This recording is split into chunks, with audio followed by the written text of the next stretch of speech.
Hey y'all, welcome to the Clock Tower. I'm Colton here with Brandon.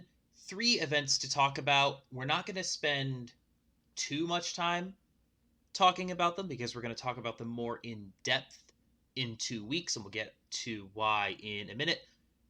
We're going to start in Kuala Lumpur in Malaysia, another regionals where trios was broken up into singles due to lack of players.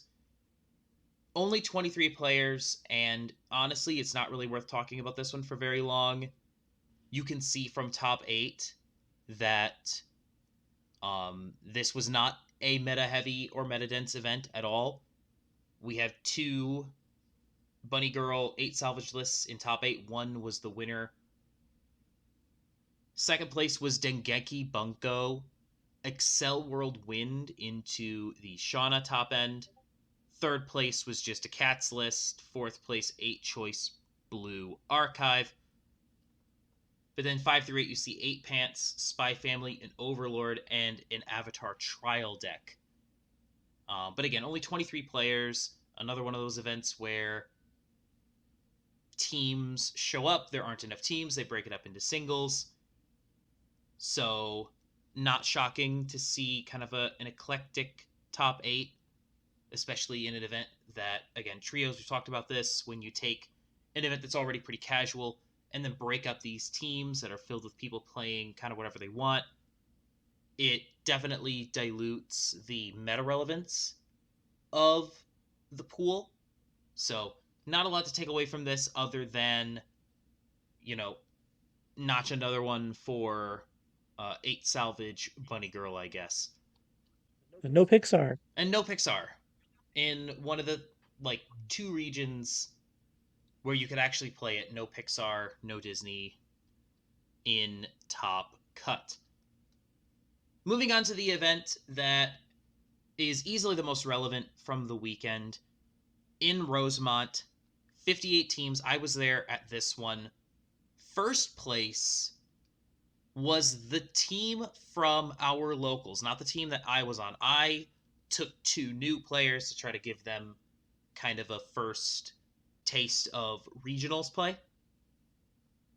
The other team from our shop, which will be familiar to a lot of you, Braden and Mark, with whom I made top 8 last year. And Braden, obviously, he's third member of the Clock Tower. He's been on many times. We've talked with him a lot, so you guys remember him. He was playing Chloe Maureen Hololive. Mark was back on his Azure Lane nonsense with his Soul Rush Bremerton Shinano list. They recruited Omar from our locals, who has been working with 8 Salvage Bunny Girl for several months now. They end up going 4-2 in Swiss, getting into Top Cut, and bringing it home. First top for Omar, I believe. For Weiss, first regionals win for all 3 of them as well. Congrats to those guys. We are going to have them on to go into detail about their rounds. We're going to talk more about their decks. So, a couple of really interesting rounds to go over for sure. I think the top cut rounds in particular are going to be a fun discussion. So, looking forward to that conversation. We weren't able to get it together for this time, but we are going to talk with them all about their Chicago experience. Rest of top cut. In second, another 8 salvage Bunny Girl, another 8 salvage Hololive, as well as the 8 pants list from Quince. The Miku list, Miku finally having a real deck, reaches second place. So all the Quince have topped. All the Quince lists are good. We've been over this. Honestly, most of this top 8 is stuff that we've been over. Chainsaw Man, another Bunny Girl, and an 8 Standby Ayakashi Triangle, which is a deck that I know Braden likes a lot, and he has actually convinced me also that it is good. So seeing it in top cut's pretty fun here. Bunny Girl, Biscuit Nikkei, and Hendrickson, SDS. Hendrickson has done very, very well this season, but its representation numbers, again, kind of the story of SDS, have never been particularly high. It doesn't have like a massive share of the room, but when it does show up, it tends to do well. Rounding out the rest of top 8, still more Bunny Girl, right? To be expected. 2 more. 6 of the top 8 teams, including all of top 4, all on the 8 salvage bunny girl list.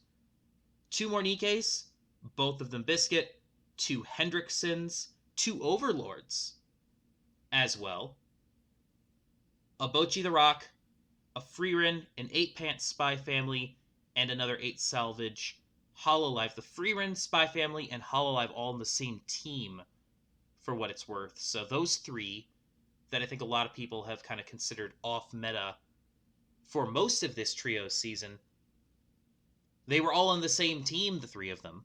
So clearly, somebody had a good day on that team. 3 Hololive tops. Hololive's been very quiet this season, but it does look like 8 salvage is the most popular list, which is what we expected, I think, was that 8 salvage was going to be the most popular Hololive list.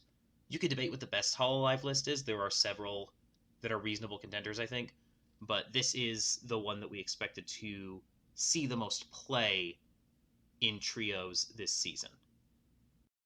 Yeah, absolutely. Like I think seeing 3 Hololive coming in and all the same list, I think is actually really defining for the season, especially as we enter more towards the middle part of the season that seeing these lists kind of begin to coalesce into one makes a lot of sense here. And then finally, France. Another odd event. Only 15 teams, and they still cut to top 8, which I think kind of doesn't help us when it comes to analyzing the event, right? It's kind of like the NBA playoffs. When more than half the field makes the elimination stage, it's kind of like it doesn't help us determine like what's actually like good, especially in a trios environment where it's like, 3 games are going to decide who actually wins. So you could have a really good day and then lose to someone who literally bubbled in going 2-2, or even 1-3 in theory. I think the bottom of this top 8 was actually both those were 2-2, but like you could have an event where a team could get in going 1-3 when more than half the field makes top cut. So an odd choice to cut to 8 instead of cutting to 4. But we'll focus on the highlights. The winning team, Bochy the Rock, Review Starlight, the Pants top end, which is my favorite in Review Starlight. I think I've talked about this before. I don't know if it's, you know, super, super good or whatever, but I think that it's fun to set burns on the top of your deck by rigging the top 3 triggers. Also, Nino, 8 standby Quints on that team as well. A JoJo's making an appearance once again. This time, the 8 standby build alongside Callie, Maureen, and Hendrickson. Still a big fan of the Callie combo. I actually think Callie plays into the Maureen really nicely because you basically just get to play the Gura game where you throw damage on damage on damage at your opponent the whole game, heal down, dare them to kill you while you're sitting at 2-2, and then you could just Maureen them to death with one of the most consistent finishers in English. So I think that Callie's a really fun level 1 to pair with the Maureen. In third, Biscuit, Freerin, 8 Choice Quints, and in fourth, Bochy the Rock, Chainsaw Man, and another Overlord. We're seeing some Overlord in top cuts. Again, representation for Overlord is definitely down, but the players who are good on Overlord are still getting some results with Overlord. Rest of top cut, Bang Dream, Guilty Gear, Nikke, Hololive, Caligura this time, and another Bunny Girl, Nikke, Bochy the Rock, Watame Suise, Maureen, Hololive, and then Blue Archive, Noir Nikke, the bar top end, and 8 choice Bunny Girl.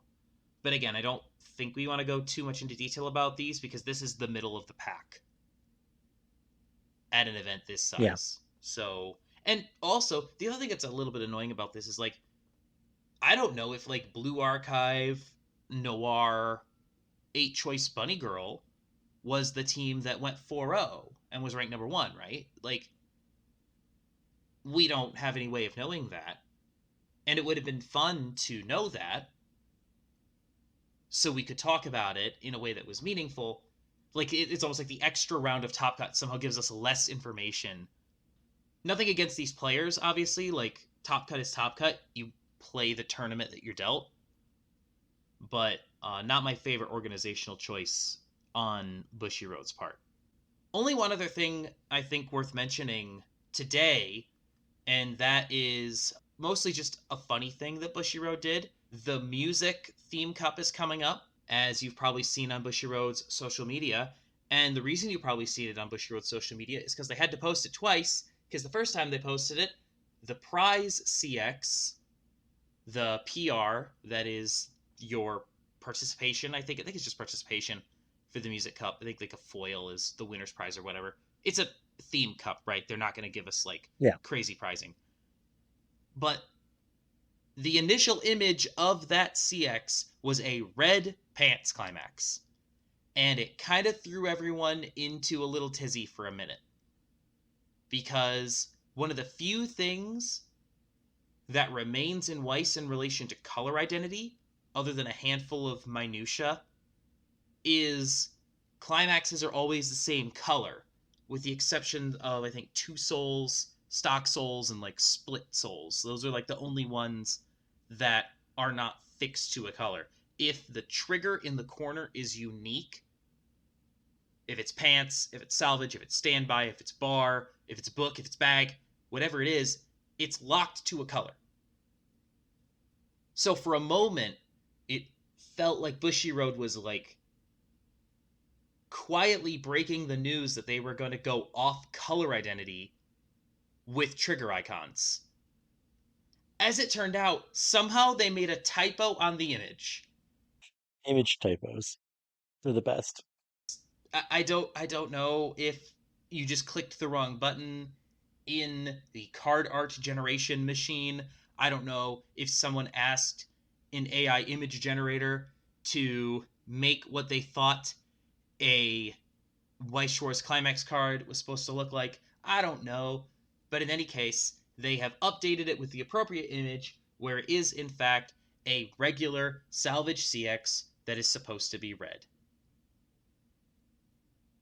And the thing is, like, I think the reason that people thought that it might be real is because they have been playing around a little bit with Climax stuff, right? We're seeing a lot more stuff being played around with like names of climaxes, right? Like the Venus Link stuff from Across Delta. But more importantly, the promo from Free Fight this year for Summerfest is a pants climax that doesn't have a soul icon. So it's like maybe they are doing something with climaxes, maybe they are experimenting with climaxes or whatever. They are not, at least not in this case. They put the wrong symbol on the preview image. They have since fixed it, and I don't even think they issued a corrective statement. I think they just deleted the old post, put up the new one, and didn't say anything. So, yeah, that happened. It's kind of funny. It did make me realize that I'm getting old, though, because, like, my reaction to a red pants climax was viscerally negative for reasons that I have not fully explored, and I don't entirely understand. I was ready for the gate narrative to be broken back into once again as to what is a gate. Just when we had finally killed Gate. Then we got a red gate, Oh my gosh. No. right? Honestly, like, that is why, like I continue to call it a salvage trigger, even though, like, Yeah. most people I think have finally settled on door as, like, the actual name of the trigger that we're going to use. And the reason I called it that was strictly I don't want anyone to have any doubts about what I'm talking about. Like, as we started playing when gate was still like a word that people were using for either the pants or the salvage triggers. And it Yeah. was like, we knew immediately, like, coming into the game, we were like, this is ridiculous. Why are we doing this? Like, I understand why we call a pants trigger a pants trigger. Why are we calling both of these things gate triggers? That makes no sense at all. Well, I mean, it comes from the history, right? It actually is history to it, but There is. Yeah, as new players, it was like one of the most oddly frustrating things was hearing people refer to these two extremely different trigger effects with the same word. yeah, especially since we don't define decks by like archetype as much. It's really defined by the Climax lineup. Yeah. No one's ever written a nasty comment about me referring to them as salvage triggers. It's literally just for clarity. I don't care what you call it as long as everyone knows what you call it, which is why you should never call it a gate. That's by the official name of Pants being Gate. Yeah, no, screw that. It's a pants trigger. No. If you didn't want us to call it a pants trigger, you shouldn't have made it look like a pair of pants. Yeah. It's also one of the few triggers that like it's it's a trigger that describes what it does as opposed to like the symbol itself, right? Like we call gold bars, but they're technically treasures. But at least it's referring to what the thing looks like, right? A book trigger is a book trigger.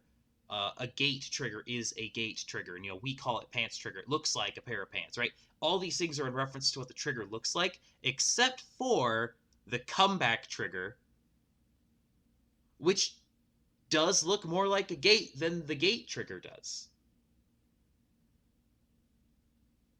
Like, just yeah, it's Bushiroad doing Bushiroad things.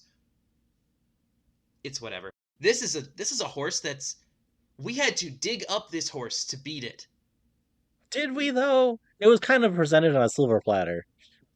It kind of was. To be fair, okay, Bushiroad dug up the corpse of this horse that we are now beating. But that's it for us. We'll be back next week. That'll be a fun episode. Be sure to tune in for that. Until next time, thank you so much for joining us. Please like, share, comment, and subscribe, and have a good one. We'll see you then.